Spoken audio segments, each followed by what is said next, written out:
Hi guys, this is Teacher Francis.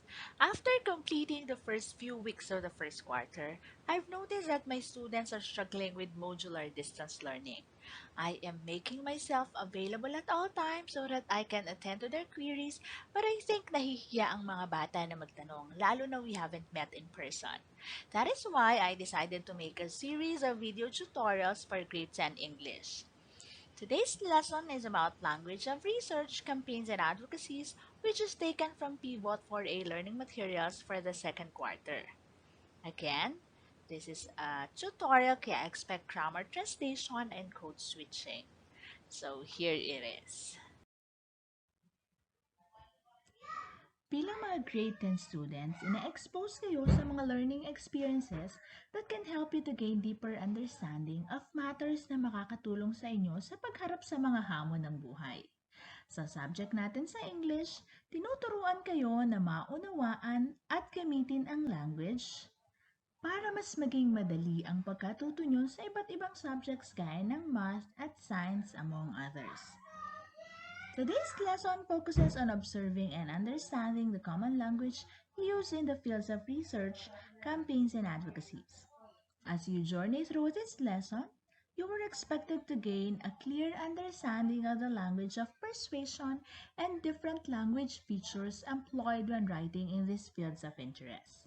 Kapag sinabi nating persuasion, kinukumbinsi natin ng mga mambabasa o tagapakinig na paniwalaan ang ating sinasabi and to take our point of view. Alam naman natin na language plays an essential role in our lives. Ginagamit natin ito para makipag-communicate. Language also enables us to inform, entertain, influence, and persuade others. This is usually the case when we engage in various fields of interest like doing research work, campaigning for a specific cause, and supporting an advocacy. While the said fields differ at some extent, one common aspect that can be observed among them is the use of a common language. Let us start with research. Research makes use of a formal, academic, and persuasive language to communicate discussions and present corresponding findings for variable study. Language greatly matters in research as it enables the researcher to effectively communicate valuable results to his or her target readers. Paniniwalaan at pakikinabangan ng mambabasa ang mga ito depende kung gaano kalinaw na ipaliwanag ng researcher using a particular language.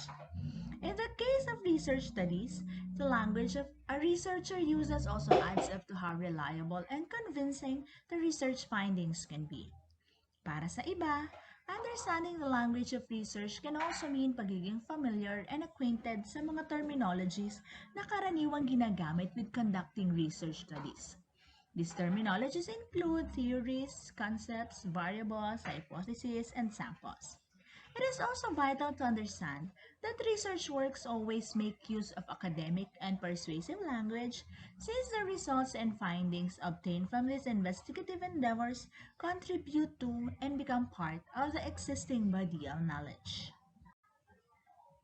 On the other hand, campaign and advocacy are two closely related concepts, usually seen in the form of speeches, print-based materials, songs, video clips, and informational advertisements, among others.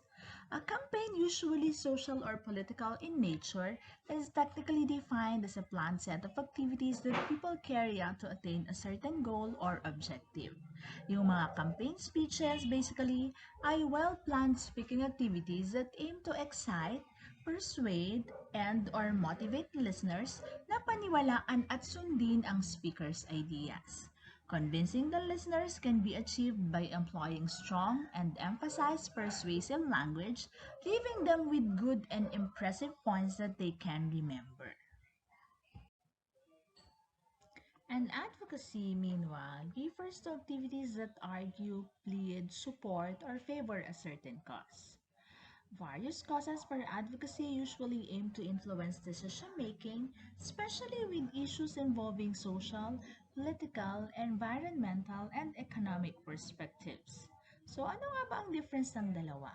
While advocacy may be similar to campaign in some points, ang advocacy speeches present strong points that may either support or contradict existing policies and legal mandates on specific topics or issues, samantalang ang campaign aims to excite, persuade, or motivate listeners, convincing them to adhere to the speaker's ideas. Kung mapapansin natin, the element of persuasion is a common factor in the language used in research, campaigns, and advocacies. Bagaman iba-iba sila ng degree of formality at paggamit ng subject-specific terminologies, bawat isa ay gumagamit ng persuasion as a technique. Here are some of the language features or language devices usually employed in persuasive writing.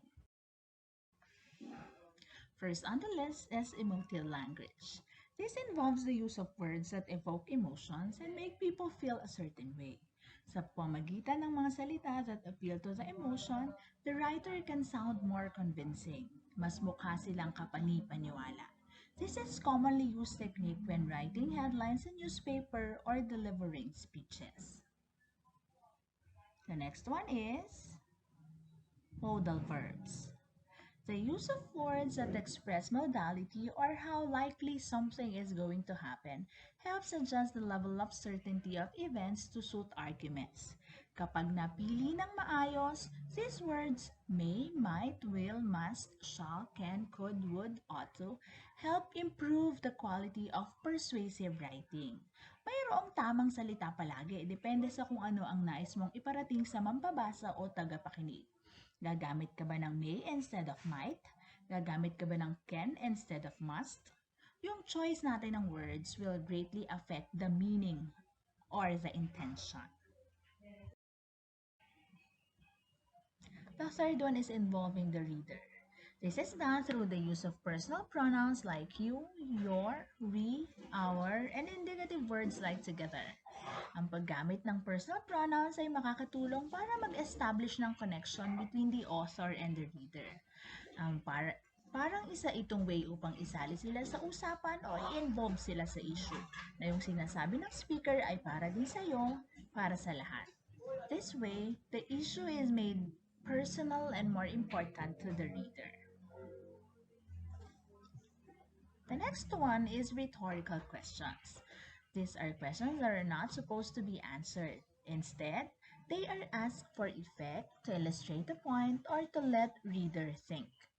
Kunwari sinabi, papayagan ka bang maging tau-tauhan ng rehimeng ito? O papayag ka bang magpaabuso at magpaapi? Ginigising ang iyong diwa sa pamamagitan ng pag-involve sa iyo gamit ang rhetorical questions. The use of questions that sometimes state the obvious can convince the reader to agree on the points being presented. The next one is using evidence. This involves the use of facts, figures, or quotes from experts to highlight the writer's authority and make the arguments presented more convincing. Mas maniniwala tayo kapag nakikita natin na may ebidensya. Kapag gumagamit ng facts galing sa kilalang tao o sa libro, kapag gumagamit ng figures o statistics. The sixth one is repetition. This technique involves repeating keywords, phrases, or ideas to appeal to the readers.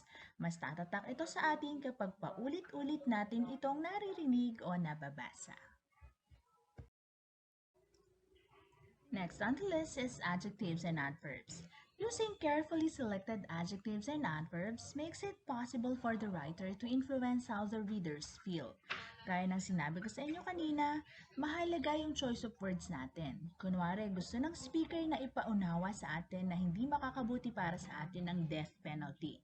Maaari tayong makumbinse sa pamamagitan ng pagsasabi na ang buhay ay sagrado. Ito ay biyaya ng Panginoon sa atin. Siya ang nagbigay, kaya't siya lamang ang maaaring bumawi. Our choice of words is definitely of utmost importance. Number 8 is association. This technique tries to link an object or an idea with something already liked or desired by the target audience, such as wealth, success, pleasure, and security. Halimbawa, paggamit ng inang kalikasan to refer to nature. We all love our mothers. May soft spot sila palagi sa puso natin. So whenever people say we should protect Mother Nature, we should take care of Mother Nature, we can't help but think of our mothers too. And who wouldn't want to take care of their mothers, di ba? We're on to the last two. Number 9 on the list is bandwagon. Commonly used in advertisements, this persuasion technique makes the audience believe the idea that everyone is doing it or that everyone likes something. Ang mga Pinoy daw bandwagon, kung anong sikat, kung anong uso, yun din ang gusto. Kung may bagong album si Taylor Swift, lahat nagiging Swifties. Kung nasa championship ang Hinebra, lahat nagiging kabarangay. This can both be good and bad, but when it comes to persuasion techniques, this is definitely effective. And last but not the least is experts. This means relying on expert advice from trusted people like doctors, scientists, and other professionals for things that the audience do not know. The idea that these experts are risking their credibility to support an object or idea makes the persuasion more effective. People won't easily believe me kung sasabihin ko na ang COVID-19 ay hoax or it's a fake. Because I am a nobody when it comes to the field of medicine. Pero kung si Secretary Duque or si Dr. Willie ang magsasabi, we would most probably believe them since experts sila on that field. Their expert opinions will always matter. These are just some of the many techniques used in persuasion. It is important to understand that different techniques work for different purposes. If you have questions, feel free to send me a message. I am rooting for you. Ciao!